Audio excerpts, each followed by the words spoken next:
ನಮಸ್ಕಾರ ಗೆಳೆಯರೆ, ನಾನು ನಿಮ್ಮ ಪರಶುರಾಮ್ ಮಹೇಂದ್ರಕರ್.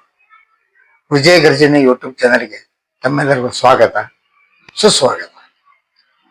ಗೆಳೆಯರೆ, ಹಿಂದಿನ ಸಂಚಿಕೆಯಲ್ಲಿ ನಾಮದೇವ್ ಮಹಾರಾಜರ ಅವರ ಚರಿತ್ರೆ, ಅವರು ಮಾಡಿದಂಥ ಪವಾಡಗಳ ಬಗ್ಗೆ 2 ಸಂಚಿಕೆಗಳನ್ನು ಮಾಡಿದ್ದೆ, ಭಾಗ 1 ಮತ್ತು ಭಾಗ 2. ಹಿಂದಿನ ಸಂಚಿಕೆಯಲ್ಲಿ ಹೇಳಿದ್ದೆ ನಾನು ಮುಂದಿನ ಸಂಚಿಕೆಯನ್ನ ಒಂದು ಹಾಸ್ಯ ಸಂಚಿಕೆ ಮಾಡೋಣ ಅಂತೇಳಿ. ಆದರೆ ಕೆಲವೊಂದು ವೀಕ್ಷಕರ, ಸಂತರು ಮತ್ತು ಮಠಾಧಿಪತಿಗಳು ಎಲ್ಲ ಈ ಸಲನೂ ಕೂಡ ಒಂದು ಆಧ್ಯಾತ್ಮಿಕ ಸಂಚಿಕೆಯನ್ನು ಮಾಡ್ರಿ ಅಂತ ಒಂದು ಆತ್ಮೀಯತೆಯಿಂದ, ಪ್ರೀತಿಯಿಂದ, ಅಭಿಮಾನದಿಂದ ಒತ್ತಾಯ ಮಾಡಿದರು. ಅದಕ್ಕೋಸ್ಕರ ಇದು ಕೂಡ ಒಂದು ಆಧ್ಯಾತ್ಮಿಕ ವಿಷಯವನ್ನು ಹೊತ್ತಂತ ಒಂದು ಸಂಚಿಕೆಯನ್ನ ತಮ್ಮ ಮುಂದೆ ಪ್ರಸ್ತುತ ಮಾಡ್ತಾ ಇದ್ದೇನೆ. ಗೆಳೆಯರೆ, ಈ ಪಾಂಡುರಂಗ ವಿಠಲ ಅಂತ ಏನು ಕರಿತೀವಿ, ಪಂಢರಿನಾಥ ಅಂತ ಕರಿತೀವಿ, ಈ ಪಂಢರಪುರ ಕ್ಷೇತ್ರದ ಒಂದು ಮಹತ್ವ, ಅದ್ರ ಬಗ್ಗೆ ನಮ್ಮ ಸಂತರು ಹೇಳಿದಂತ ಮಾತು, ಇವನ್ನೆಲ್ಲ ಇವತ್ತ ನಿಮ್ಮ ಮುಂದೆ ನಾನು ಪ್ರಸ್ತುತಪಡಿಸ್ತಾ ಇದ್ದೀನಿ. ಈ ಪಾಂಡುರಂಗ ವಿಠಲ ಅಂತ ಕರಿತೀವಿ. ವಿಠಲ ಅನ್ನೋದಕ್ಕೆ ಕಾರಣ ಏನು, ವಿಠಲ ಅಂತ ಯಾಕೆ ಕರೀತಾರ ಅನ್ನೋದನ್ನ ವಿದ್ವಾಂಸರು ಬಹಳ ಚಂದ ಹೇಳ್ತಾರ. ವಿಠ್ ಅಂದ್ರೆ ಇಟ್ಟಿಗೆ, ಠಲ್ ಅಂದ್ರೆ ಸ್ಥಾನ. ವಿಠ್ ಮತ್ತು ಠಲ್ ಎರಡು ಸೇರಿ ವಿಠಲ ಅಂದ್ರೆ ಇಟ್ಟಿಗೆಯನ್ನೇ ತನ್ನ ಸ್ಥಾನವನ್ನು ಮಾಡಿಕೊಂಡಂತ ಭಗವಂತನ ವಿಠಲ ಅಂತಾರ. ಇನ್ನ ಈ ಪಾಂಡುರಂಗ ಅಂತ ಅನ್ನೋದು ಯಾಕೆ, ಅದನ್ನ ನಮ್ಮ ಹಿರಿಯರ ಜ್ಞಾನಿಗಳಿಗೆ ಹೇಳ್ತಾರೆ. ಸೂಕ್ಷ್ಮ ದರ್ಶನೇಂದ್ರಿಯಗಳ ಮೂಲಕ ನೋಡಿದಾಗ ಈ ಕೃಷ್ಣವರ್ಧ ವಿಠಲ ಪಾಂಡುರಂಗ ಆಗಿ ಕಾಣ್ತಾನ. ಅಂದ್ರೆ ಬಿಳಿ ವರ್ಣದವ, ಶ್ವೇತ ವರ್ಣದವ ಕಾಣ್ತಾನ. ಪಾಂಡು ಅಂದ್ರೆ ಬಿಳಿ, ರಂಗ ಅಂದ್ರೆ ವರ್ಣ, ಅಂದ್ರೆ ಬಿಳಿ ವರ್ಣದವ ಕಾಣ್ತಾನಂತ ಅಂತ ನಮ್ಮ ಜ್ಞಾನಿಗಳಿಗೆ ಹೇಳ್ತಾರೆ. ಈ ವಿಠಲ 28 ಯುಗಗಳಿಂದ ನಿಂತಾನಂತ. ಅಂದ್ರೆ ಈ ನಮ್ಮ ಏನೋ ಒಂದು ಯುಗ ಅಂತ ಕರಿತೀವಿ, ಕೃತಯುಗ, ತ್ರೇತಾಯುಗ, ದ್ವಾಪರ ಯುಗ, ಕಲಿಯುಗ, ಇವು 4 ಯುಗ. ಈ ಯುಗಕ್ಕ ಒಂದು ಸುತ್ತು ಅಥವಾ ಚಕ್ರ ಅಂತ ಕರೀತಾರೆ. ಈಗ ನಡೀತಾ ಇರೋದು 7ನೇ ಚಕ್ರ, ಅಂದ್ರೆ 7ನೇ ಸುತ್ತು, 28ನೇ ಯುಗ ಇದೆ. ಈ 7ನೇ ಸುತ್ತಿನೊಳಗೆ ನಾವು ಅಂತಿಮ ಭಾಗದಾಗದ್ವಿ. ಅಂದ್ರೆ ಈ 4 ಯುಗದೊಳಗೆ ಈ ಕಲಿಯುಗ ಕೊನೆಯಿದ್ದ. ಹಿಂಗಾಗಿ ನಾವು ಈ 28ನೇ ಯುಗದ ಅಂತಿಮ ಕಾಲದಾಗದೀವಿ. ಇದು ಒಂದು ಸರ್ವಶ್ರೇಷ್ಠವಾದಂಥ ಒಂದು ಯುಗ ಅಂತ ನಮ್ಮ ಜ್ಞಾನಿಗಳು, ಸಂತರು ಹೇಳ್ತಾರೆ. ಯಾಕಂದ್ರೆ ಇದು ಯುಗದಾಗನ ಜ್ಞಾನೇಶ್ವರ ಮಹಾರಾಜರು, ನಾಮದೇವ್ ಮಹಾರಾಜರು, ಏಕನಾಥ್ ಮಹಾರಾಜರು, ತುಕಾರಾಮ್ ಮಹಾರಾಜರು, ನಿಳೋಬಾ ಮಹಾರಾಜರು, ಹಿಂಗ ಸಾಕಷ್ಟು ಜನ ಸಂತರ ಇದ್ದು ಹೋಗ್ಯಾರ. ಇದು ಒಂದು ಆಧ್ಯಾತ್ಮಿಕತೆ ಒಂದು ಹರಿಯುವಂತ ಕಾಲ. ಅದಕ್ಕೆ ಇಷ್ಟು ಮಹತ್ವ ಕೊಟ್ಟಾರೆ ಇದನ್ನ. ಇನ್ನೊಂದು ವಿಷಯ ಏನಂತಂದ್ರೆ, ಈ 28ಕ್ಕೊಂದು ವಿಶೇಷವಾದಂತ ಒಂದು ಅರ್ಥ ಕೊಟ್ಟರು ನಮ್ಮ ಹಿರಿಯರು.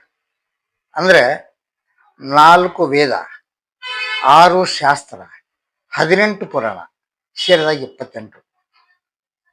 ಅದಕ್ಕೆ ಒಂದು 28 ಅಂತ ಅನ್ನೋದಕ್ಕೆ ಒಂದು ಮಹತ್ವದ ಒಂದು ಕಾರಣ ಕೊಟ್ಟರು. ಇನ್ನ ಈ ವಿಠಲ ಹೆಂಗ ನಿಂತಾನ, ಸೊಂಟದ ಮೇಲೆ ಕೈ ಇಟ್ಕೊಂಡು ನಿಂತಾನ. ಕಟಿವರಿ ಠಿವಣಿಯ ಅಂತಾರ ಇವ್ರು ನಮ್ಮ ಸಂತರ. ಸೊಂಟದ ಮೇಲೆ ಕಟ್ಟಿಕೊಂಡು ನಿಂತಾನ. ಎಡಗೆ ಒಳಗೆ ಶಂಖ, ಬಲಗೈ ಒಳಗೆ ಕಮಲದ ಮೊಗ್ಗು, ಕಮಲದ ಹೂವಿನ ಮೊಗ್ಗು. ಆಮೇಲಿಂದ ಇವನ ನೆತ್ತಿ ಮೇಲೆ, ಈ ಪಾಂಡುರಂಗನ ನೆತ್ತಿ ಮೇಲೆ ಶಿವಲಿಂಗ. ವೈಷ್ಣವರು ವಿಠಲ ಅಂತ ಕರೀತಾರ. ಆದ್ರೆ ವೈಷ್ಣವರ ಆರಾಧ್ಯ ದೇವ ವಿಠಲ ತಲೆ ಮೇಲೆ ಇರೋದು ಶಿವಲಿಂಗ. ಎಂತ ಅದ್ಭುತ ಇದೆ. ಅದು ಏನ್ ಹೇಳ್ತದ ಅಂತಂದ್ರೆ, ಸ್ವಯಂ ಬ್ರಹ್ಮ ಸ್ವರೂಪ ಶಿವತತ್ವದ ಅದ್ವೈತದ ಅನುಭೂತಿ ಕೊಡುವಂತ ನಿರ್ಗುಣ ತತ್ವಕ್ಕೆ ಸಂಬಂಧ ಪಡುವಂತಹದ್ದು.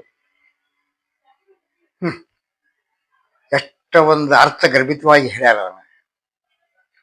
ಇನ್ನ ಈ ವಿಠ್ಠಲಗ ಬುಗಿಟ್ ಯಾಕೆ ಹಚ್ತಾರ, ಬುಗಿಟಿನ ವೈಶಿಷ್ಟ್ಯತೆ ಏನ ಅನ್ನೋದನ್ನ ಈ ನಮ್ಮ ಸಂತರ ಬಹಳ ಚಂದ ಹೇಳ್ತಾರ. ಶಿವನ ವೈರಾಗ್ಯದ ಭಾವದ ಪ್ರತೀಕ, ಶಿವನ ವೈರಾಗ್ಯ ಭಾವದ ಪ್ರತೀಕ ಅಂತ. ಇನ್ನು ಇದರ ಒಂದು ಪರಿಸರದ ಬಗ್ಗೆ ನಾವು ಹೇಳೋದಾತಂದ್ರೆ, ಚಂದ್ರಭಾಗ ನದಿ, ಚಂದ್ರಭಾಗ ಅಂತ ಅನ್ನುವಂಥದ್ದು ಅದು ಭೀಮಾ ನದಿ. ಭೀಮಾ ನದಿ ಭೀಮಾಶಂಕರ ಪರ್ವತದಿಂದ ಹುಟ್ಟಿದಂಥದ್ದು, ಅಲ್ಲಿಂದ ಉಗಮವಾದಂಥ ನದಿ ಇದು. ಇಲ್ಲಿ ಪಂಡ್ರಾಪುರ ಕ್ಷೇತ್ರಕ್ಕೆ ಬರುವಾಗ ಅದು ಚಂದ್ರಾಕೃತಿ ಒಳಗೆ ಬರೋದ್ರಿಂದ ಅದಕ್ಕೆ ಚಂದ್ರಭಾಗ ಚಂದ್ರಭಾಗ ಅಂತ ಕರೀತಾರೆ. ಇನ್ನು ಈ ಪಂಡರಿ ಕ್ಷೇತ್ರ ಪಂಡ್ರಾಪುರ ಬಗ್ಗೆ ಆದಿಶಂಕರಾಚಾರ್ಯರು ಭಾಳ ಚಂದ ಹೇಳ್ತಾರೆ. ಇದನ್ನ ಅವ್ರ ಈ ಪಂಡರಪುರ ಕ್ಷೇತ್ರವನ್ನ ಮಹಾಯೋಗ ಪೀಠ ಅಂತ ಕರೀತಾರ. ಇಲ್ಲಿ ಬಂದು ಅವರು ದರ್ಶನ ಮಾಡಿದಾಗ ಅವ್ರಿಗೆ ಅನಿಸ್ತ ಇದ್ರ ಮಹತ್ವತೆ ಗೊತ್ತಾತ ಅವ್ರಿಗೆ. ಅವಾಗ ಹೇಳ್ತಾರ ಅವ್ರ, ಈ ಪಂಡರಪುರ ಕ್ಷೇತ್ರ ಅನ್ನೋದು ಮಹಾಯೋಗ ಪೀಠ. ಇದನ್ನ ಕಂಡವ್ರ ಪಾಂಡುರಂಗಾಷ್ಟಕಂ ಅಂತ ಅನ್ನುವಂಥದ್ದ ಸ್ತೋತ್ರ ಬರೆದಿದ್ದು ಇಲ್ಲಿ. ಈ ಪಾಂಡುರಂಗ ವಿಠ್ಠಲ ಈ ಪಂಡರಪುರ ಕ್ಷೇತ್ರದೊಳಗೆ ನೆಲೆ ನಿಂತಿದ್ದ ಒಂದು ವಿಶೇಷವಾದಂತ ಒಂದು ಘಟನೆಯಿಂದ. ಮೊದಲು ಒಂದು ಹಿಂದಿನ ಕಾಲದಾಗ ಇದು ಒಂದು ದಂಡಕಾರಣ್ಯ ಅಂತ ಹೇಳ್ತಾರೆ. ಹಿಂದಿನ ಕಾಲದೊಳಗಿತ್ತು, ದಂಡಕಾರಣ್ಯವಾಗಿತ್ತು. ಆ ನಂತರ ಜನವಸತಿ ಸೇರ್ತು, ಊರು ಬೆಳೀತಾ ಬಂತು. ಅಲ್ಲೊಬ್ಬವ ಈ ಪಂಡರಪುರ ಕ್ಷೇತ್ರದೊಳಗೊಬ್ಬ ಪುಂಡಲಿಕ ಅಂತ. ಪುಂಡಲಿಕ ತಂದಿ ತಾಯಿ ಸೇವಾ ಮಾಡೋದನ್ನ ಕಂಡ ಭಗವಂತಗೆ ಅವನ ಶವ ನೋಡ್ಬೇಕು, ತಾಯಿ ತಂದಿ ಶವ ಯಾವ ರೀತಿ ಮಾಡ್ತಾನ ನೋಡ್ಬೇಕಂತೇಳಿ ಅವ ಪುಂಡಲೇಖನ ಮನೆಗೆ ಬರ್ತಾನ. ನೋಡ್ತಾನ, ಪುಂಡಲೇಖ ತಂದೆ ಪಾದ ಒತ್ತಿರ್ತಾನ. ಪಾಂಡುರಂಗ ಹೋಗ್ತಾನ, ಹೋಗಿ ನಿಲ್ತಾನ, ನೋಡ್ತಾನವ ಪುಂಡಲೇಖ ನಿನ್ನ ಆರಾಧ್ಯ ದೇವ ನಾ ಬಂದೀನಿ ಅಂತಾನ ಭಗವಂತ. ಅವ ಪುಂಡಲೇಖ ಅಂತಾನ, ಇವರು ಪ್ರತ್ಯಕ್ಷ ದೇವ, ತಂದೆ ತಾಯಿ ನನಗೆ ಜನ್ಮ ನೀಡಿದವರು, ನನ್ನ ಭೂಮಿಗೆ ತಂದವರು. ನೀನು ಪರೋಕ್ಷ ದೇವ, ಮೊದಲಿ ಪ್ರತ್ಯಕ್ಷ ದೇವರಿಗೆ ಮೊದಲು ನಾನು ಆದ್ಯತೆ ಕೊಡ್ತೀನಿ. ನಾ ಸೇವಾ ಮಾಡೋ ಮಠ ನೀನು ಇಲ್ಲೇ ಇರಂತ. ಆ ನಂತರ ಮಾತಾಡ್ತೀನಿ. ನೀನು ಸೇವಾ ಮುಗಿದ ನಂತರ ನಿನ್ನ ಜೋಡಿ ನಾನು ಉಭಯ ಕುಶಲೋಪರಿ ಮಾತಾಡೋಣ ಅಂತ ಪುಂಡಲೇಖ. ಮನೆಗೆ ಬಂದವ್ರಿಗೆ ಒಂದು ಆಸನ ಕೊಡೋ ಪದ್ಧತಿ ನಮ್ಮ ಸಂಪ್ರದಾಯದೊಳಗೆ. ಏನು ಮಾಡ್ತಾನ, ನೋಡ್ತಾನ, ತಂದೆ ಪಾದ ಬಿಟ್ಟು ಹೋಗಕ್ ಆಗೋದಿಲ್ಲ. ನೋಡ್ತಾ ಇಲ್ಲ, ಬಾಜುಕೊಂದು ಇಟ್ಟಿಗೆ ಬಿದ್ದಿತ್ತು, ಇಟ್ಟಿಗೆ ತಗೋತಾನ, ಒಗಿತಾನ, ನಿನ್ನ ಆಸನ ಅದ ಅಂತ. ನಿಮ್ಮ ಪಾಂಡುರಂಗ ಆನಂದ, ಪಾಂಡುರಂಗಕ್ಕೆ ನೋಡ್ತಾನ ತನ್ನ ಭಕ್ತ ಯಾವ ರೀತಿ ತಾಯಿ ತಂದಿ ಸೇವಾ ಮಾಡ್ತಾನ ಅಂತ ಅನ್ನೋದು ಸೊಂಟಿನ ಮೇಲೆ ಕೇಟ್ಟು ನೋಡ್ಕೊಂತೀನಿ ಇರ್ತಾನ. ಆವಾಗ ಅವ್ರು ವಿಠವಾಗಿದ್ದು, ವಿಠ್ಠಲ ಅಂತ ನಾಮ ಬಂದಿದ್ದು ಅವಾಗನೇ. ಇಟ್ಟಿಗೆ ಮೇಲೆ ನಿಂತವ, ಇಟ್ಟಿಗೆಯನ್ನ ತನ್ನ ಸ್ಥಾನವನ್ನು ಮಾಡಿಕೊಂಡವನೇ ವಿಠ್ಠಲ ನಿಲ್ತಾನ. ಅವತ್ತಿನಿಂದ ವಿಠ್ಠಲ ಈ ಪಂಡರಿನಾಥ ಅದ. ಈ ಯಾರ ಭಕ್ತರ ಒಂದು ಸೂಕ್ಷ್ಮ ದರ್ಶನೇಂದ್ರ ಮೂಲಕ ನೋಡಿದಾಗ ಬಿಳಿ ಬಣ್ಣದವ ಕಾಣ್ತಾನ, ಬಿಳಿ ಬಣ್ಣದ ಆಕಾರದವ ಕಾಣ್ತಾನ, ಅವ್ರಿಗೆಲ್ಲ ಇವ ಪಾಂಡುರಂಗ ಅದ. ಇನ್ನು ಈ ಪಂಡರಿ ಕ್ಷೇತ್ರದ ಬಗ್ಗೆ ನಮ್ಮ ಸಂತರ ಬಹಳ ಚಂದ ಹೇಳ್ತಾರ. ತುಕಾರಾಮ್ ಮಹಾರಾಜ್ ಇರ್ಬೋದು, ನಾಮದೇವ್ ಮಹಾರಾಜ್ ಇರ್ಬೋದು, ಏಕನಾಥ ಮಹಾರಾಜ್ ಇರ್ಬೋದು, ಎಲ್ಲರ ಈ ಪಂಡರಿನಾಥನ ತಂದೆ ಅಂತ ಕರೀತಾರ, ತಾಯಿ ಅಂತ ಕರೀತಾರ. ಪಂಡರಿ ಕ್ಷೇತ್ರವನ್ನ ತವರು ಅಂತ ಕರೀತಾರ. ಪಂಡರಿನಾಥನ ತಾಯಿ ಅಂತ ಕರೀತಾರ, ವಿಠು ಮಾವಲಿ ಅಂತ ಕರೀತಾರ. ಅಂದ್ರೆ ತಾಯಿ. ಮಾವಲಿ ಅಂದ್ರೆ ತಾಯಿ, ಇಟ್ಟು ಮಾವಲಿ ಅಂತ ಕರೀತಾರ.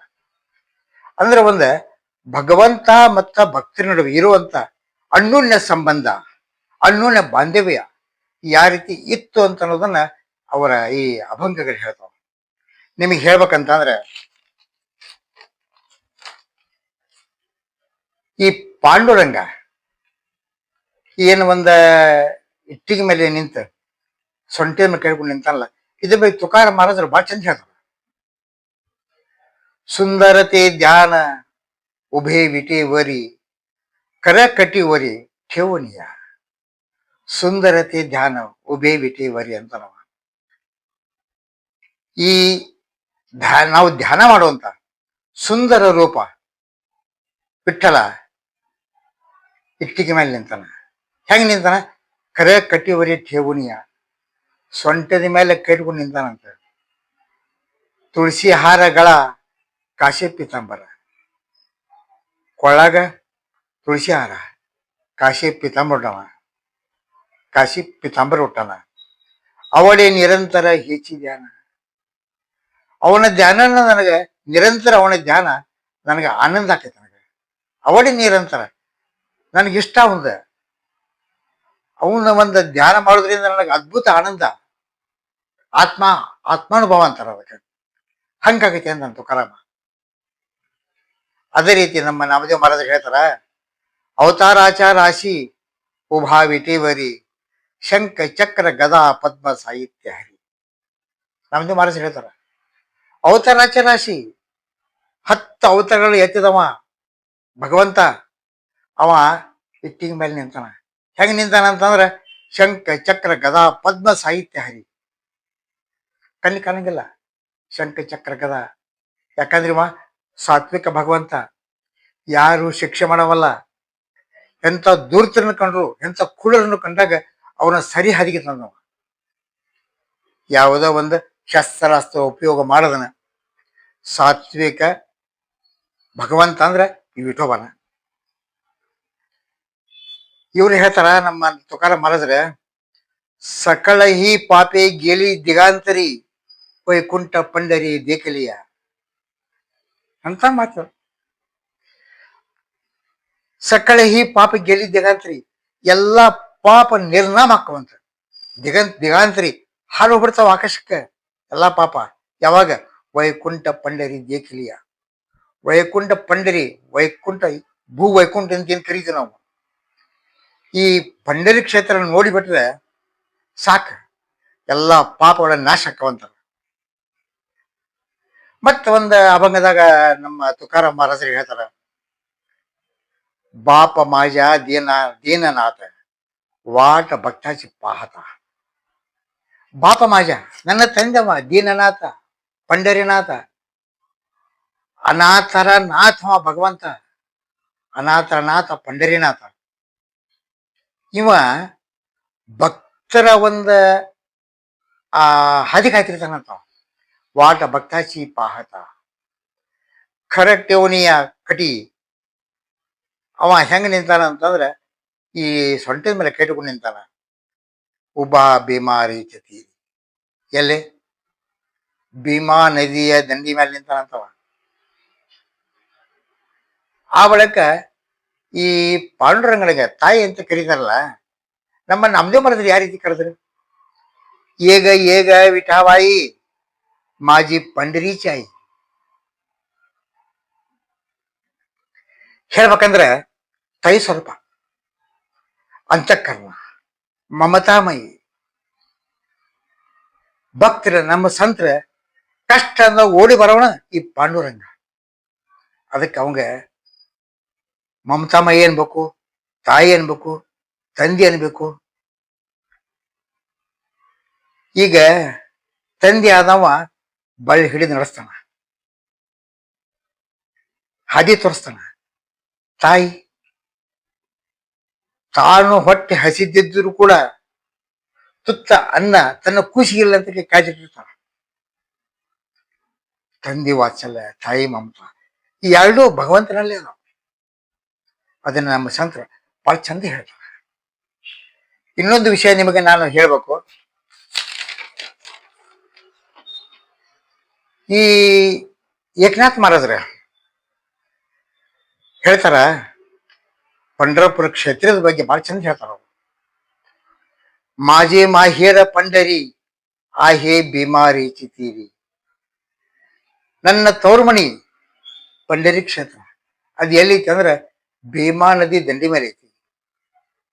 ಬಾಪ आणि आई माझे ವಿಠ್ಠಲ ರಖುಮಾಯಿ. ತಂದಿ ಮತ್ತು ತಾಯಿ ಯಾರ? ನನ್ನ ವಿಠ್ಠಲ ಮತ್ತು ರಖುಮಾಯಿ. ಹೇಳ್ತಾರ ಅವ್ರ, पुंडलिकराये बंधू त्याची ख्याती काय सांगू. ಪುಂಡಲೀಕರಾಯ ನನ್ನ ಬಂಧು ಅವ, ಅವನ ಖ್ಯಾತಿ ಬಗ್ಗೆ ನಾ ಏನಂತ ಹೇಳಿ ಎಷ್ಟಂತ ಹೇಳಿ ಅಂತಾರ. ಮಾಜಿ ಬಹಿನಿ ಚಂದ್ರಭಾಗ ಕರಿದಿಸೆ ಪಾಪಭಂಗ. ನನ್ನ ಅಕ್ಕ, ನನ್ನ ಸೋದರಿ ಚಂದ್ರಭಾಗ, ಆಕಿ ಏನ್ ಮಾಡ್ತಾಳ? ಪಾಪವನ್ನೆಲ್ಲ ತೊಳಿತಾಳ, ಪಾಪ ಭಂಗ ಮಾಡ್ತಾಳ ಆಕಿ ಅಂತ ನಮ್ಮಕ್ಕ ಅದಾಳ. ಅಭಿಮಾನದಿಂದ ಹೇಳ್ಕೊಂತಾರ ಅವ್ರು ಏಕನಾಥ್ ಮಹಾರಾಜರು. एका जनार्दनी ಶರಣ ಕರಿ ಮಾಹೇರಿಚಿ ಆಠವನ. ಈ ಏಕನಾಥ ಮಹಾರಾಜ ನಾ ಏನ್ ಹಿಡಿತೀನಿ ಅಂತಂದ್ರೆ, ಈಗ ನನಗೆ ಈ ನನ್ನ ಮಾಹಿರ ಅಂದ್ರೆ ತೌರ್ಮಣಿ, ತೌರಿನ ಒಂದ ನೆನಪಾಕತಿರ್ತೈತಿ ಅಂತ ನಾವು. ಅಂದ್ರೆ ಈ ಹೆಣ್ಣು ಮಕ್ಕಳಿಗೆ, ಈ ಮದುವೆಯಾಗಿ ಗಂಡು ಮನೆ ಸೇರಿದಂತ ಹೆಣ್ಣು ಮಕ್ಕಳಿಗೆ ಯಾವ ರೀತಿ ತಂದೆ ತಾಯಿದ ನೆನಪಾಕತಿ, ತನ್ನ ತೌರಿನ ನೆನಪಾಕತಿ, ತನ್ನ ಬಂಧು ಮಿತ್ರರು ನೆನಪಾಕತಿ, ತನ್ನ ಒಡ ಹುಟ್ಟಿದ್ರು ನೆನಪಾಕತಿ. ಆ ರೀತಿ ನೆನಪಾಕತಿ ಅಂತ ನಾವು. ಏಕನಾಥ್ ಮಹಾರಾಜ ಪುಂಡಲೀಕರಾಯ ನನ್ನ ಬಂಧು ಅದಾನ, ಚಂದ್ರಭಾಗ ನನ್ನ ಅಕ್ಕ ಅದಾಳ, ಆ ಬಳಿಕ ವಿಠೋಬಾ ರುಕುಮಾಯಿ ಅವ್ರು ನನ್ನ ತಾಯಿ ತಂದ ಅದಾರ. ಇದಕ್ಕಿಂತ ಹೆಚ್ಚಿನ ಇನ್ನೇನ್ ಬೇಕಂತ ನಾವ. ಈ ಒಂದ ಭಗವಂತನ ನಾಮ ಎಷ್ಟು ಅದ್ಭುತ, ಎಷ್ಟು ಆತ್ಮಾನಂದ ನಡೀತೈತೆ ಅನ್ನೋದು ನಾಮದೇವ್ ಮಹಾರಾಜರು ಭಾಳ ಚಂದ ಹೇಳ್ತಾರೆ. ಅಮೃತ ವಿನಿ ಗೋಡ ನಾಮ ತ್ವಜ ದೇವ. ಅಮೃತಕ್ಕಿಂತ ಸಿಹಿಯಾತಿದ್ದ ನಿನ್ನ ನಾಮ ಅಂತಾರ ಅವ್ರು. ಎಂತ ಒಂದು ಅನನ್ಯವಾದಂತ ಸಂತೋಷ ಕಂಡ್ರ ಇವನ ನಮ್ಮ ವಿಠ್ಠಲನ ನಾಮಸ್ಮರಣೆ ಒಳಗ. ಆಮೇಲೆ ಭಕ್ತಿ, ಈ ನಾಮ ಸ್ಮರಣೆ ಇದು ಏನು ಮಾಡ್ತೈತಿ ಕೆಲಸ, ಎಂತ ಕಾರ್ಯ ಮಾಡ್ತೈತಿ ಅನ್ನೋದನ್ನ ಜ್ಞಾನೇಶ್ವರ ಮಹಾರಾಜರು ಭಾಳ ಚಂದ ಹೇಳ್ತಾರ. ದೇವಾಚಿ ದ್ವಾರಿ ಉಭಾ ಕ್ಷಣ ಭರಿ ತೇನೆ ಮುಕ್ತಿಚಾರಿ ಸಾದಿ ಎಲ್ಯ. ಭಗವಂತನ ಗುಡಿ ದ್ವಾರದೊಳಗ ಒಂದೇ ಒಂದು ಕ್ಷಣ ನಿಂತ ಭಕ್ತಿ ಭಾವದಿಂದ, ಸಮರ್ಪಣಾ ಮನೋಭಾವದಿಂದ ಅವನ ಸ್ಮರಣೆ ಮಾಡಿದ್ರೆ ಅಂತ ವ್ಯಕ್ತಿ 4 ಇವು ಮುಕ್ತಿಗಳನ್ನ ಸಾಧನೆ ಮಾಡ್ದಂಗೆ ಆಗ್ತದೆ. ಕೆನೆ ಮುಕ್ತಿಚಾರಿ ಸಾಧಿ ಅಲ್ಲ. ಇವು 4 ಮುಕ್ತಿ ಯಾವುವು? ಸಲೋಕತ, ಸ್ವರೂಪತ, ಸಮೀಪತ, ಸಾಯುಜತ. ಮುಂದೆ ಹೇಳ್ತಾರ ಅವ್ರ, ಹರಿಮುಖೆ ಮನ, ಹರಿಮುಖೆ ಮನ, ಹರಿಮುಖೆ ಮನ, ಹರಿಮುಖೆ ಮನ, ಪುಣ್ಯಾಚಿ ಗಂಧನ ಕೋನ ಕರಿ. ನಿಮ್ಮ ಮುಖದಿಂದ ಒಂದು ಹರಿನಾಮ ಸ್ಮರಣೆ ಬಂದ್ರೆ ಸಾಕು ಭಕ್ತಿಯಿಂದ. ಅದನ್ನ ಆ ಪುಣ್ಯದ ಲೆಕ್ಕಡಕ್ಕೆ ಯಾರ ಕಡೆಯಿಂದ ಸಾಧ್ಯ ಇಲ್ಲ ಅಂತಾರ ಅವರು. ಪುಣ್ಯಾಚಿ ಗಂಧನ ಕೋನ ಕರಿ ಯಾರು ಮಾಡಕ್ ಸಾಧ್ಯೈತಿ? ಅಂದ್ರೆ ಈ ನಾಮ ಸಂಕೀರ್ತನ ಒಳಗ ಅದೆಷ್ಟು ಅದ್ಭುತ ಶಕ್ತಿ ಇತ್ತಂತ ಅನ್ನೋದನ್ನ ಜ್ಞಾನೇಶ್ವರ ಮಹಾರಾಜರು ಹೇಳ್ತಾರ. ನಾಮದೇವ್ ಮಹಾರಾಜರು ಹೇಳ್ತಾರ, ತಮ್ದು ಒಂದು ಅನಿಸಿಕೆಯನ್ನ, ತರ ಒಂದು ಬೇಡಿಕೆಯನ್ನು ಭಗವಂತನಲ್ಲಿ ಬೇಡ್ತಾರ. पंढरीचा वास चंद्रभागे स्नान अनेक दर्शने विठोबाचे. ಹೇಳ್ತಾರ ಅವ್ರ, पंढरी ಕ್ಷೇತ್ರದ ವಾಸ, ನಿತ್ಯ ಚಂದ್ರಭಾಗ ನದಿ ಸ್ನಾನ, ಅನೇಕ ದರ್ಶನೆ ವಿಠೋಬಾಚೆ. ಮತ್ತೊಂದು ಏನಪ್ಪಾ ಅಂತಂದ್ರೆ ವಿಠೋಬನ ದರ್ಶನ. ಹೇಚಿ ಗಡೋ माझ्या जन्म जन्मांतरी मागणी श्रीहरी नाही दुजे. ಹೆಚ್ಚಿಗಡು ಮಧ್ಯ ಜನ್ಮ ಜನ್ಮಾಂತರಿ ಅಂತಾರ ಅವರು. ಇದ್ದ ಕಟ್ಟಿಸಲಿ ನನ್ನ ಜನ್ಮ ಜನ್ಮಾಂತರದೊಳಗೂ ವಿಠೋಬನ ದರ್ಶನ ಮಾಡೋದು, ಚಂದ್ರಭಾಗ ಸ್ನಾನ ಮಾಡೋದು ಈ ಪಂಡಿತ ಕ್ಷೇತ್ರೊಳಗೆ ಇರುವಂತದ್ದು. ಇದ ಒಂದು ಭಾಗ್ಯನೇ ಇರ್ಲಂತ ನಾವು. ಮಾಗನಿ ಶ್ರೀ ಹರಿ ನಾಹಿ ದುಜಿ ಇಷ್ಟ ಸಾಕ, ಮತ್ತೊಂದು ಯಾವುದೇ ಬೇಡ ಅಂತಾರ. ಅದಕ್ಕ ಆ ಪುಣ್ಯಾತ್ಮ ಇವತ್ತಿನವರೆಗೂ ಈ ವಿಠೋಬನ ದೇವಸ್ಥಾನದ ಮಹಾದ್ವಾರದ ಮೆಟ್ಟಲ ಅಡಿ ಸಜೀವ ಸಮಾಧಿ ನೋಡ್ರಿ. ಬಿಟ್ಟು ಹೋಗೋ ಮನಸ್ಸಿಲ್ಲವ್ರಿಗೆ, ಪಂಡೇರಿ ಕ್ಷೇತ್ರ ಬಿಟ್ಟು ಹೋಗೋ ಮನಸ್ಸಿಲ್ಲವ್ರಿಗೆ. ಏಕನಾಥ ಮಹಾರಾಜ ಹೇಳ್ತಾರ, ಸಕಲ ಸಾಧನಾಚಿ ಸಾರ ಮುಖ್ಯ ನಾಮಚ ಉಚ್ಚಾರ. ಸಕಲ ಸಾಧನೆಯ ಸಾರ ಏನು? ಮುಖ್ಯ ನಾಮಚ ಉಚ್ಚಾರ. ನಿಮ್ಮ ಬಾಯಿಂದ ನಿಮ್ಮ ಮುಖದಿಂದ ಒಂದು ವಿಠ್ಠಲ ನಾಮಸ್ಮರಣೆ ಬಂದ್ರೆ ಸಾಕು, ಅದ ಸರ್ವ ಸಾಧನೆಯ ಸಾರ ಅಂತ. ಸಕಲ ತಪಾಚಿ ಸಾರ ಮುಖ್ಯ ನಾಮಚ ಉಚ್ಚಾರ. ಸರ್ವ ತಪಸ್ಸಿನ ಸಾರ ನಾಮದೇವನ ಇದ ನಮ್ಮ ವಿಠೋಬನ ಉಚ್ಚಾರ ಅಂತ. ಸಕಲ ಜ್ಞಾನಾಚಿಯ ಸಾರ ಮುಖ್ಯ ನಾಮಾಚ್ಯ ಉಚ್ಚಾರ. ಸಕಲ ಜ್ಞಾನದ ಸಾರ ಎಲ್ಲೈತಿ? ಮುಖ್ಯ ನಾಮಾಚ್ಯ ಉಚ್ಚಾರ. ನಿಮ್ಮ ಬಾಯಿಂದ ನಿಮ್ಮ ಮುಖದಿಂದ ಬರುವಂತ ಒಂದು ಭಗವಂತನ ಒಂದು ಕೀರ್ತನೆ, ಒಂದು ನಾಮಸ್ಮರಣೆ, ಅದು ಜ್ಞಾನಾಚ್ಯ ಸಾರ ಅಂತಾರ. ಸಕಲ ಬ್ರಹ್ಮ ವಿದ್ಯೇಚಿಗರ ಏಕ ಜನಾರ್ದನಿಜೆ ಮಾಹಿರ. ಎಲ್ಲ ಬ್ರಹ್ಮ ವಿದ್ಯೆಯ ಮಣಿ ಯಾವುದು? ಎಲ್ಲ ಬ್ರಹ್ಮ ವಿದ್ಯೆಯ ನೆಲೆ ಯಾವುದು ಅಂದ್ರೆ ಏಕಾ ಜನಾರ್ದನಿಚೆ ಮಾಹಿರ, ನನ್ನ ತವರು ಅಂತಾರ. ಅಭಿಮಾನ ಯಾರಿಗೆ? ಏಕನಾಥ್ ಮಹಾರಾಜರಿಗೆ ಹೇಳ್ತಾರ ಅವರು. ಈ ಸಂಚಿಕೆಯಲ್ಲಿ ಪ್ರಸ್ತುತಪಡಿಸಿದಂತ ಪುಂಡಲೀಕನ ವೃತ್ತಾಂತ,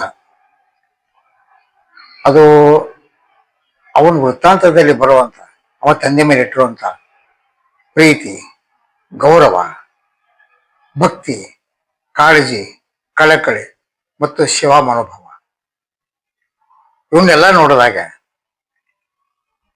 ಇವು ಪ್ರತಿಯೊಂದನ್ನು ನಾವು ನಮ್ಮ ಬದುಕಿನಲ್ಲಿ ಅಳವಡಿಸ್ಕೊಂಡಾಗ ಇವತ್ತು ಜಗತ್ತಿನಲ್ಲಿ ವೃದ್ಧಾಶ್ರಮಗಳಿಗೆ ಇರ್ತಿರ್ಲಿಲ್ಲ ಅಲ್ವಾ? ಈ ವೃದ್ಧಾಶ್ರಮದಲ್ಲಿ ಇರುವಂತ ಹಿರಿಯ ಜೀವಗಳು ಅವ್ರನ್ನ ಭೇಟಿಯಾದಾಗ ಅವರು ಪಡುವಂತ ಮಾನಸಿಕ ಯಾತನೆ ಯಾವ ಮಟ್ಟದ್ದು ಅಂತ ಕೇಳಿದಾಗ ಮನ ಕಲ್ಕುವಂತ ಘಟನೆಗಳನ್ನು ಹೇಳ್ತಾರ. ಗೆಳೆಯರೆ, ಈ ಹಿರಿಯ ಜೀವಗಳು ಏನು ವೃದ್ಧಾಶ್ರಮದಲ್ಲಿ ಇರ್ತಾರಲ್ಲ, ಅವ್ರನ್ನ ತಂದು ಬಿಟ್ಟಿರ್ತಾರ ಮಕ್ಕಳು. ಅದನ್ನ ಅವರು ಒಂದು ಸಮಜಾಯಿಸಿ ಕೊಡೋದು ಯಾವ ರೀತಿ ಹೇಳ್ತಾರ? ನಾನು ನನ್ನ ಹೆಂಡತಿ ವಿದೇಶದಲ್ಲಿ ಕೆಲಸ ಮಾಡೋರು, ಇವರು ವಯಸ್ಸಾದವರು, ಮೇಲಾಗಿ ಸಂಪ್ರದಾಯಸ್ಥರು. ಇವರಿಗೆ ಈ ವಿದೇಶದಲ್ಲಿರುವಂತ ಒಂದು ಪರಿಸರ, ವಾತಾವರಣ ಅದಕ್ಕೆ ಹೊಂದಿಕೊಳ್ಳೋದಿಲ್ಲ, ಅಲ್ಲಿ ಆಹಾರ ಕ್ರಮಕ್ಕೆ ಹೊಂದಿಕೊಳ್ಳಂಗಿಲ್ಲ, ಅಲ್ಲಿ ಜೀವನ ಶೈಲಿಗೆ ಹೊಂದಿಕೊಳ್ಳೋದಿಲ್ಲ. ಹೀಗಾಗಿ ಅವ್ರನ್ನ ನಾವು ವೃದ್ಧಾಶ್ರಮ ಸೇರಿಸೇವೆ ಅಂತ ಹೇಳ್ತಾರೆ. ಮೇಲ್ನೋಟಕ್ಕಿದ್ದು ನಿಜ ಅಂತ ಅನಿಸ್ಬೋದು, ಆದರೆ ಸ್ಥಳೀಯವಾಗಿದ್ದುಕೊಂಡು ತಾಯಿ ತಂದೆಯನ್ನ, ವೃದ್ಧರನ್ನ ಈ ವೃದ್ಧಾಶ್ರಮ ಬಿಟ್ಟಿರ್ತಾರಲ್ಲ, ಇವ್ರ ಬಗ್ಗೆ ಏನ್ ಹೇಳ್ಬೇಕು? ಅವ್ರಿಗೆ ಹೇಳೋದೇನು? ವೃದ್ಧಾಶ್ರಮದಲ್ಲಿ 2 ಹೊತ್ತು ಊಟ ಕೊಡ್ತಾರ, ಸರಿಯಾದ ಟೈಮ್ಗೆ ಟಿಫಿನ್ ಕೊಡ್ತಾರ. ಇವರು ವಯೋಸಹಜ ಏನಾದರೂ ಒಂದು ಆರೋಗ್ಯ ಸಮಸ್ಯೆ ಉಂಟಾದಾಗ ತಜ್ಞ ವೈದ್ಯರು ಇರ್ತಾರ, ಅದನ್ನ ಅವ್ರು ಗಮನಿಸ್ತಾರ. ಅದ್ರ ಬಳಿಕ ಯಾಕೆ ಇದ್ರ ಬಗ್ಗೆ ನಾವು ವಿಚಾರ ಮಾಡ್ಬೇಕು? ಆರಾಮಾಗಿದ್ದಾರ. ನಿಜ ಗೆಳೆಯರೇ, ಈ ತಾಯಿ ತಂದೆಗೆ ಬೇಕಾದ ನಾವು ಕೊಡೋ ಅಂತ ಒಂದು ಮುಷ್ಟಿ ಅನ್ನ ಮಾತ್ರ ಸಾಲದ. ಅವ್ರಿಗೆ ಬೇಕಾಗಿದ್ದು ಪ್ರೀತಿ, ಮಕ್ಕಳ ಪ್ರೀತಿ, ಮೊಮ್ಮಕ್ಕಳ ಪ್ರೀತಿ. ಅದರಿಂದ ಅವರು ವಂಚಿತರಾದಾಗ ಅವ್ರಿಗೆ ಆಗುವಂತ ಮಾನಸಿಕ ನೋವು ಎಂತದ್ದ ಸ್ವಲ್ಪ ಯೋಚನೆ ಮಾಡ್ಬೇಕಲ್ವಾ? ಇಲ್ಲಿ ಅವ್ರು ಪಡುವಂಥ ಮಾನಸಿಕ ನೋವು ಅದನ್ನು ಹೇಳೋದಕ್ಕೆ ಅಸಾಧ್ಯ. ಆದ್ರಿಂದ ಗೆಳೆಯರೆ, ನಾವು ಈ ಹಿರಿಯ ಜೀವಿಗಳು ಏನೋ ಒಂದು ಈ ಬದುಕಿನ ಸಂಧ್ಯಾ ಕಾಲದಲ್ಲಿ ಇರುವಂತ ಹಿರಿಯ ಜೀವಿಗಳಿಗೆ ಒಂದು ಪ್ರೀತಿಯಿಂದ ಅವ್ರನ್ನ ವಂಚಿತರನ್ನಾಗಿ ಮಾಡಬಾರದು. ಅದರಿಂದ ಆಗೋ ನೋವು ಅಷ್ಟಿಷ್ಟಲ್ಲ ನಾವು ತಿಳ್ಕೋಬೇಕು. ಗೆಳೆಯರೆ, ತಾಯಿ ಪ್ರತ್ಯಕ್ಷ ದೇವರಂತ ಒಂದು ಮಾತು ಹೇಳ್ತಾರೆ ಹಿರಿಯರ, 10 ದೇವರ ಪೂಜಿಸೋಕ್ಕಿಂತ ಹೆತ್ತವ್ರನ್ನ ಪೂಜಿಸುವಂತ ಅಲ್ಲವಾ. ತಾಯಿ ತಾನು ಹಸಿದಿದ್ರು ಕೂಡ ತನ್ನ ಮಕ್ಕಳಿಗೆ ಎಲ್ಲಂತ ಒಂದು ತುತ್ತು ಅನ್ನವನ್ನು ಕಾಯ್ದಿಟ್ಟಿರ್ತಾಳ. ಆ ತಾಯಿ ಋಣಕ್ಕ, ಆ ತಾಯಿ ಮಮತೆಗೆ ನಾವು ಬೆಲೆ ಕಟ್ಟಕ್ಕಾಗತ್ತಾ? ಆ ತಾಯಿ ಋಣ ತೀರ್ಸೋಕ್ಕಾಗತ್ತಾ? ನಾವು ಚಿಕ್ಕವರಿದ್ದಾಗ ಎಳಿ ಬಿದ್ದಾಗ ಆಕೆ ಬಂದು ಅಪಗೊಂಡು ಸಂತೈಸಿ ಸಮಾಧಾನ ಮಾಡ್ತಿದ್ದಲ್ಲ, ಆ ತಾಯಿ ಕರುಳು ಬೆಲೆ ಕಟ್ಟಕ್ಕಾಗತ್ತ? ಇನ್ನು ತಂದೆ ತನ್ನ ಕಿರುಬೆರಳನ್ನ ನಮ್ಮ ಕೈಯಾಗ ಕೊಟ್ಟು ನಡೆಯೋದನ್ನು ಕಳಿಸಿರ್ತಾನ, ಬದುಕಿನ ದಾರಿ ಏನಂತ ಕಲಿಸ್ತಾನ. ತಾನು ಕಷ್ಟಪಟ್ಟು ತಾನು ಬೆವರು ಸುರಿಸಿ ನನ್ನ ಮಗ ಸಮಾಜದೊಳಗೆ ಎತ್ತರಕ್ಕೆ ಬೆಳಿಬೇಕಂತ ಕನಸು ಕಾಣ್ತಾನಲ್ಲ, ತನ್ನೆಲ್ಲ ತ್ಯಾಗ ಮಾಡ್ತಾನ. ಅಂತ ತ್ಯಾಗಮಯಿ ತಂದೆ ಋಣ ತೀರ್ಸಕ್ಕಾಗತ್ತ? ಇಲ್ವಲ್ಲ. ಅಂತ ತಾಯಿ ತಂದೆನ ನಾವು ದೂರ ಇಟ್ಟು ಪ್ರೀತಿಯಿಂದ ವಂಚಿತ ಮಾಡಿದರೆ ಅದು ನಿಜವಾಗಿಯೂ ದುರಂತ ಇದೆ. ನಾವು ಹೆತ್ತ ತಾಯಿ ತಂದೆಗೆ ಕೃತಜ್ಞರಾಗಿರ್ಬೇಕು ಹೊರತು ಆಗಿರಬಾರದು. ಗೆಳೆಯರೇ, ಇದು ಕೇವಲ ಒಂದು ಮನೆಯ ಕಥೆ ಅಲ್ಲ, ಸಾಕಷ್ಟು ಮನೆಯು ನಡೀತಾ ಇರುವಂತ ಕಥೆ. ಅದಕ್ಕಾಗಿ ನಾ ಹೇಳೋದು, ಅವ್ರನ್ನ ಪ್ರೀತಿಯಿಂದ ವಂಚಿತರನ್ನಾಗಿ ಮಾಡೋದು ಬೇಡ. ಕಾಲಚಕ್ರ ಇದು ತಿರುಗ್ತಾ ಇರ್ತದೆ. ಇದು ಮುಂದೊಂದು ಕಾಲಕ್ಕೆ ನಾವು ಅವರಷ್ಟೇ ವಯಸ್ಸಾದಾಗ ನಮ್ಗೆ ಪರಿಸ್ಥಿತಿ ಬಂದ್ರೆ ಯೋಚನೆ ಮಾಡ್ಬೇಕಲ್ವಾ? ಭವಿಷ್ಯದ ಬದುಕು ಯಾವ ರೀತಿ ಇರಬೇಕು ಅನ್ನೋದನ್ನ ನಾವು ಯೋಚನೆ ಮಾಡಬೇಕು ಅಲ್ವಾ? ಗೆಳೆಯರೆ, ಈ ಒಂದು ಸಂಚಿಕೆ ಕೇವಲ ಒಂದು ಆಧ್ಯಾತ್ಮಿಕ ಸಂಚಿಕೆ ಮಾತ್ರ ಅಲ್ಲ, ನಾವು ನಮ್ಮ ಬದುಕಿನಲ್ಲಿ ಅಳವಡಿಸ್ಕೊಳ್ಬೇಕಾದಂಥ ಸಾಕಷ್ಟು ವಿಷಯಗಳು ಇದರಲ್ಲದಾವು. ಮಾನವೀಯತೆಯನ್ನು ಹುಟ್ಟಾಕುವಂಥವು. ನಾವು ಮನುಷ್ಯರು, ನಮ್ಮಲ್ಲಿ ಮಾನವೀಯತೆ ಇರಬೇಕು. ನಾವು ಮನುಷ್ಯರಾಗಿರೋಣ, ನರರಾಕ್ಷಸರಾಗೋದು ಬೇಡ ಅಲ್ವಾ? ಗೆಳೆಯರೆ, ಈ ಸಂಚಿಕೆ ಮೊದಲನೇ ಭಾಗ ಇತ್ತು. ಇನ್ನು ಮುಂದಿನ ಭಾಗದಲ್ಲಿ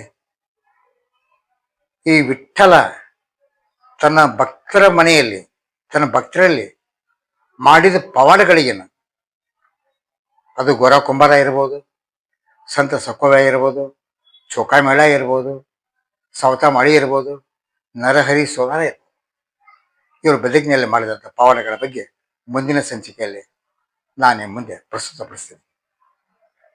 ಗೆಳೆಯರೆ, ಈ ಸಂಚಿಕೆ ತಮಗೆ ಇಷ್ಟ ಆದಲ್ಲಿ ದಯಮಾಡಿ ಸಬ್ಸ್ಕ್ರೈಬ್ ಮಾಡಿ, ಶೇರ್ ಮಾಡಿ, ಲೈಕ್ ಮಾಡಿ ಮತ್ತು ಕಮೆಂಟ್ ಬಾಕ್ಸದಲ್ಲಿ ತಪ್ಪದೆ ನಿಮ್ಮ ಕಮೆಂಟನ್ನು ಹಾಕಿ. ನಮಸ್ಕಾರ ಗೆಳೆಯರೆ, ಮುಂದಿನ ಸಂಚಿಕೆ ಮತ್ತೆ ಭೇಟಿಯಾಗೋಣ.